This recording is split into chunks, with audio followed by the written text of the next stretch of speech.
John chapter 13, verse 34. A new commandment I give you, love one another. As I have loved you, so you also must love one another.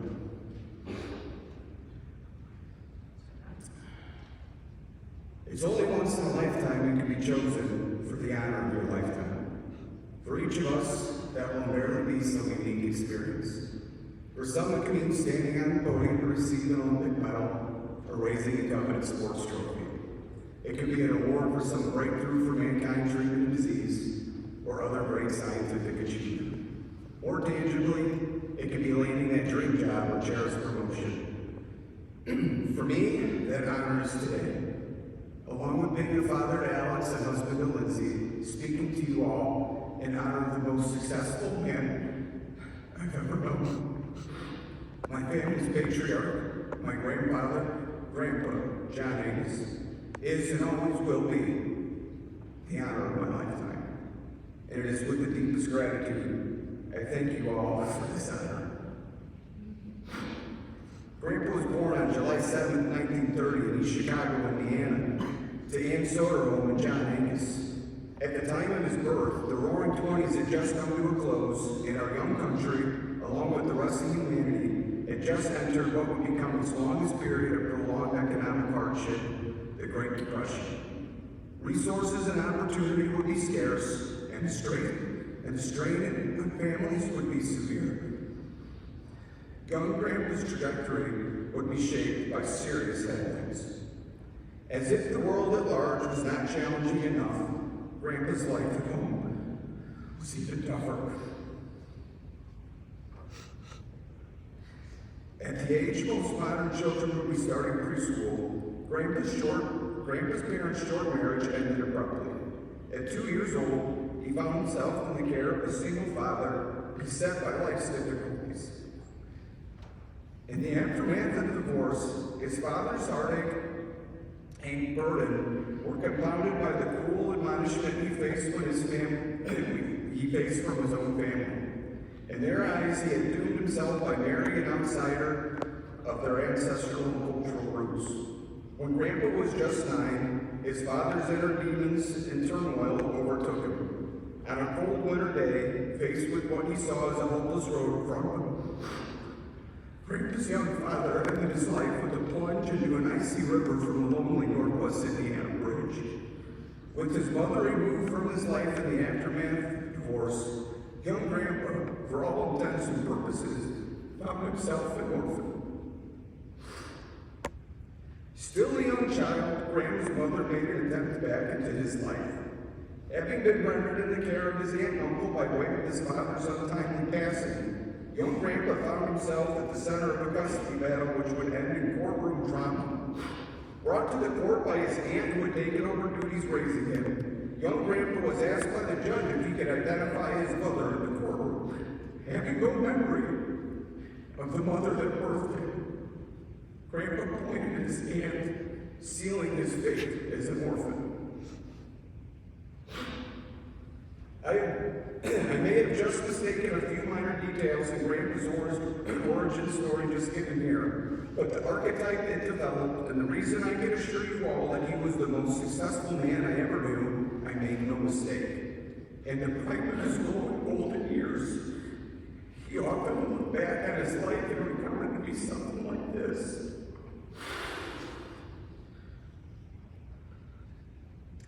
Ma and I were both orphans.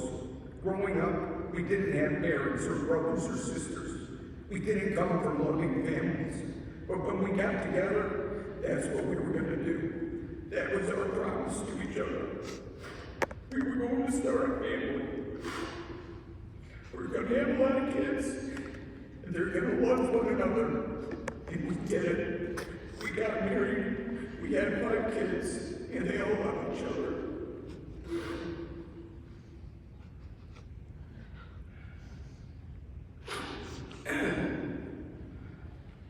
I already confessed I'm going over 5 minutes.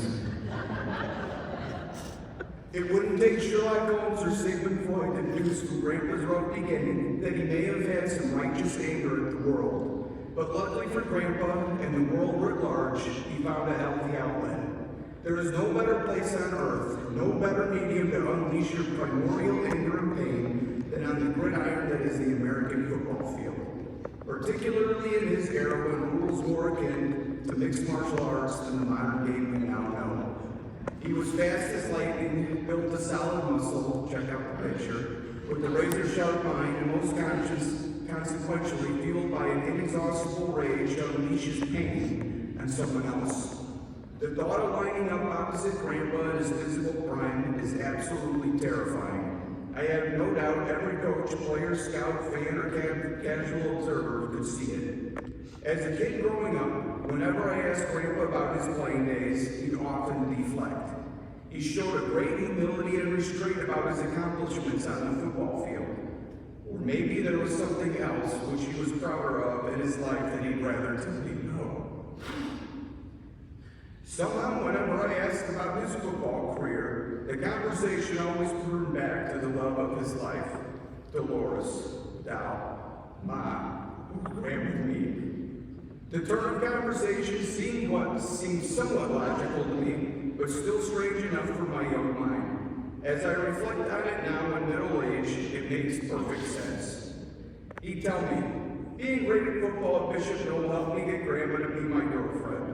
Sure, I was good enough to earn a full ride to play ball at Purdue, but I was lonely there and I missed Mom. So I left school after my freshman year. I came home to be closer to her and start a career at a steel mill. Grandpa, you gave up a full ride to go to work at a steel mill and to be closer to Grandma? I can't believe it. Well, my freshman football coach, Hank Stram, couldn't believe it either.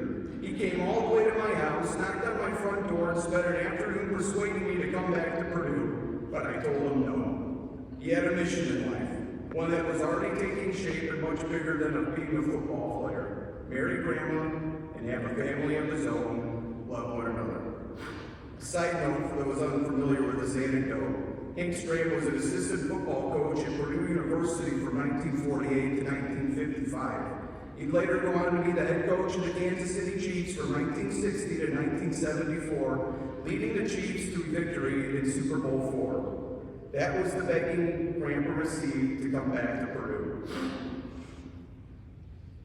After hanging up his football cleats, Grandpa's big dreams began to materialize. Right in line and in time with the revitalization of our country and its biggest economic boom to date, a sharp turn from his rocky beginning and the world to which he entered. After returning home from Purdue, Grandpa asked Grandma to marry him, and she accepted his proposal. They were young, beautiful, intelligent, and ready to start their family and mission of love.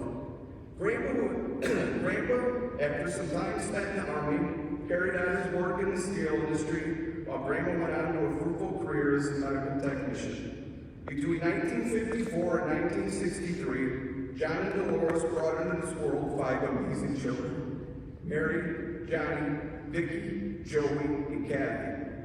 Each child, by every means available, learned their invaluable lesson: love one another. Hardened by the lessons of the Great Depression and raising children in an era predating mass production of cheap consumer products, this meant sharing. Everything. Whatever it was, toys, sports equipment, games, activities, the lesson was always the same, and school was always in session. If ever the inclination to not share, to not be inclusive, to be anything but kind and compassionate to each other arose, they were reminded, love one another. They were ruled with an iron bar, and guess what? It worked. Through thick and thin, no matter the circumstance, those 5 kids learned to love one another, and their goodwill didn't stop at home. They put their teachings on display for the whole world to see, not in some holier-than-thou preachy way, but through action. Active in school, sports, church, and music, the Angyus kids were everywhere, and everywhere they went, everything they were part of was better for their participation. Other kids could see the right way to do things, to be honest, to be loving, to be charitable, to be compassionate to everyone, especially those who needed it most. To this day, whenever I meet people that knew John and Dowell and their kids from back in the day, the comments follow a familiar pattern. Your Grandma and Grandpa were the best. Such good people. The Angyuses were the best family. What a beautiful family. All those kids grew up to be successful, kind, amazing, loving, helpful people. They were great to everyone. Everyone loved them.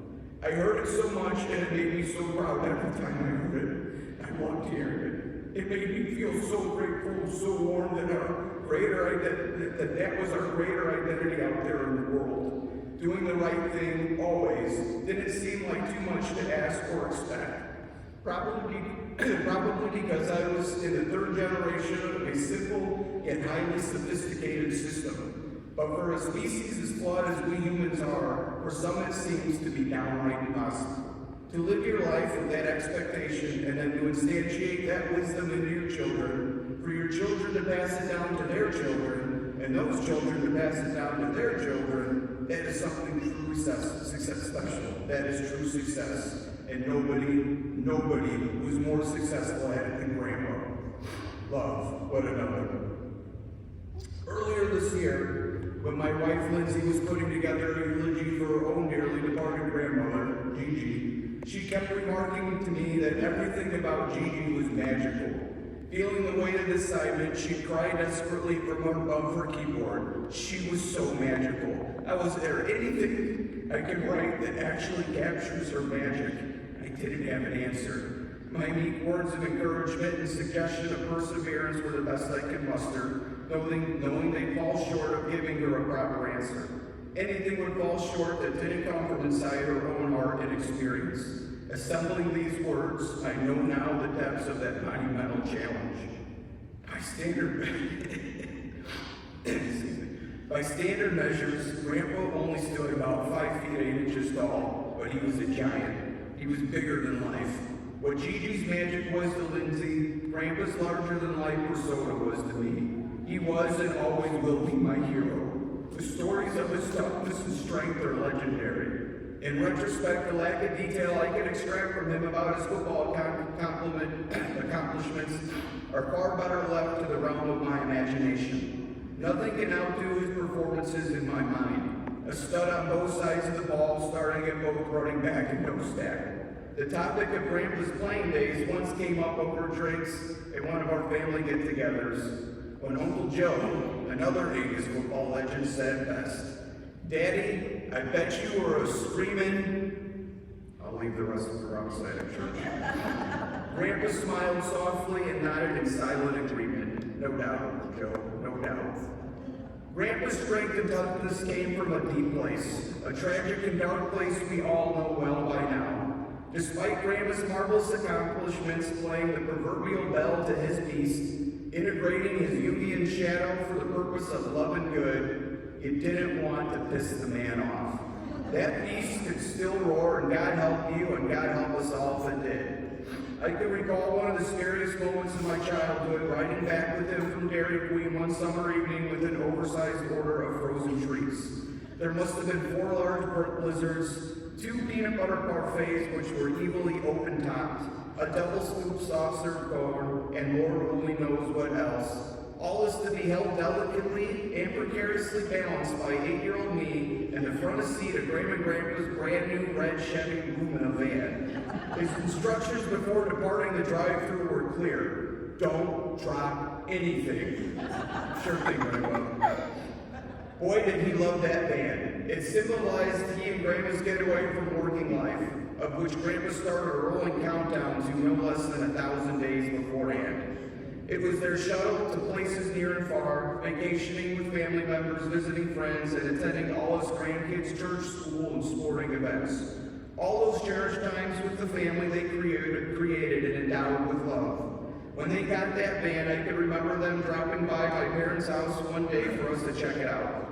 Grandpa remarked that it had a Teflon coat and he could fry an egg on the hood. But back to ice cream. Now, I'm not saying 8-year-old me wasn't up to the task. A kid will do anything for a bite of ice cream. But maybe a martini was fueling Grandpa's ambition when he assumed I could avert spilling an oil tanker's worth of ice cream all over the interior of his brand new car. His lack of self-awareness or his awful driving skills at that juncture of his life didn't help. But away we left the drive-thru, zigzagging our way through the streets of Valparaiso. Surely Grandpa was counting down the number of manhole covers we would cross on the way back to his house when it happened. I dropped everything.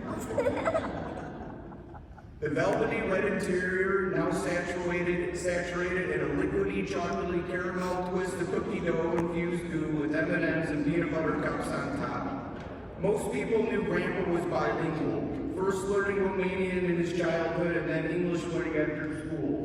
But the words I learned that day were like nothing I had ever heard. He might have been scared, and he might have been scary, and he really, really let me have it. But man, did his song change when we got home to Grandma.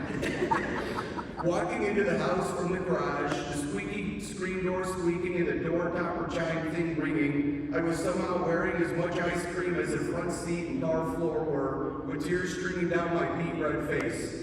As Grandma cleaned me up, the truth came out, and Belle once again scorned her beast and transformed him back into the gentle, loving giant who left me with the warm and heartfelt apology. Although I did have my doubts about his sincerity, as he was a master jokester and teaser. Grandma and Grandpa were great gift givers. They made sure every Christmas and birthday, every grandkid got something nice. Oftentimes, as those days were approaching, we'd get a call from them asking if there was anything in particular we would like for gifts that year. This was in the days of landlines, so Grandma was leading the conversation from one phone, while Grandpa would be in another room on another phone, interjecting. Grandma: "Hi, Erik. Your birthday is coming up. Is there anything you'd like this year?" Sound of Grandpa picking up another phone appears in the background. Me: "Oh, well, I love this Ghostbuster or that Ninja Turtle. Maybe a new baseball glove?" Grandpa: "How about some broccoli?" Me: "No, I don't want broccoli for my birthday. I want a Ghostbuster or a Ninja Turtle or a new baseball glove." Grandma: "Okay, weekend." Grandpa interrupting: "Broccoli! You're getting in broccoli." Me starting to tear up. "Please, Grandpa, no." Grandma: "Oh, John, stop it." Grandpa hysterically laughing. One summer's day, Grandpa picked me up for a weekend at his and Grandma's house. I don't recall the occasion, but I was going out there alone. I wasn't sad or nervous about going out there by myself. I loved spending time in Valparaiso. But by myself, I was definitely a bit apprehensive about the entertainment situation out there without the usual sidekick of my brother John or cousin Sarah in tow.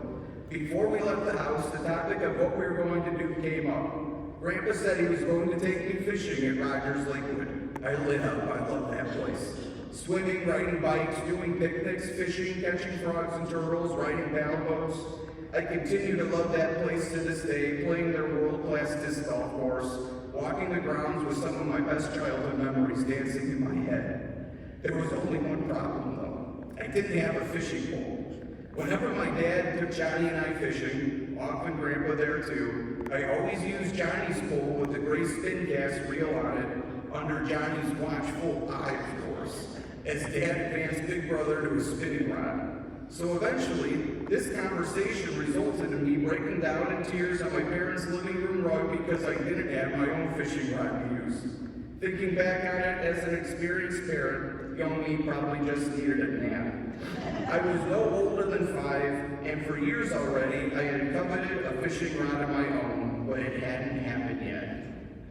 Maybe because it revolved around fishing, maybe he was feeling bad about always teasing me around the topic of gifts, but something touched Grandpa in that moment and he offered a suggestion. How about I buy you your own rod and reel, Erik? His offer only made me cry harder. Stop it, Grandpa, you're joking. You're always joking. I knew better than to take his bait. As mentioned before, he and Grandma gave the best gifts at Christmas and birthdays, but in between that, anything they gave us came strictly from a garage sale. I wasn't naive enough to think he would actually take me to the store and buy me a brand new fishing pole when it was halfway between my birthday and Christmas. Grandpa replied, I'm not joking. How about we go to the store right now and I get you a fishing pole? The next thing I knew, I was strapped in beside him in the front seat of his blue 1986 Chevy Cavalier, headed to Service Merchandise to get my very own fishing pole. And better than that, I used that rod every time we fished together, which in our house was quite often, Grandpa's sophistication at the bar was ahead of its time. Beer, wine, champagne, brandy, cocktail shots, neat on the rocks, Andrews needed them all. There was a drink for any and every occasion, and on every occasion his warm and generous nature was to offer drinks to his guests, almost as soon as they stepped foot into his house. It is a tradition I proudly carry on in my home. He was the funniest person I ever knew, and praise God, he passed that wicked sense of humor down almost as prodigiously as he passed down his message of love. It's not for everyone, but if you get it, you get it. And when I'm sharing an inappropriate laugh with my dad or my brother or Uncle Joe or Aunt Kathy, there's a connection as deep as any ocean. And in their smiles and in my heart, I always feel them. Aunt Mary, Dad, Aunt Vicky, Uncle Joe, and Aunt Kathy, this is for you. He was so proud of you guys. Grandpa was not a boastful man, but he bragged to me about how proud he was of each and every one of you for years. He was so proud of the families you created, the things you accomplished, and each of your unique and beautiful personalities that you looked out for and loved one another. I hope he told you as often as he told me. Maybe he thought if he told you it would go to your heads. Maybe he thought I was a safe outlet. And maybe that's why I'm up here now delivering his message, reading his testament. I am both benefactor and the result of Grandpa's success. And most importantly, along with all his children, grandchildren, and great-grandchildren, the rejuvenating element of his spirit. For it was the adherence to the commandment of love one another that Grandpa rescued himself from the chaos of his early life, and it sustained him to his last breath. It is only through revivifying that message of love one another in our thoughts, words, and actions we keep chaos from returning. Thank you.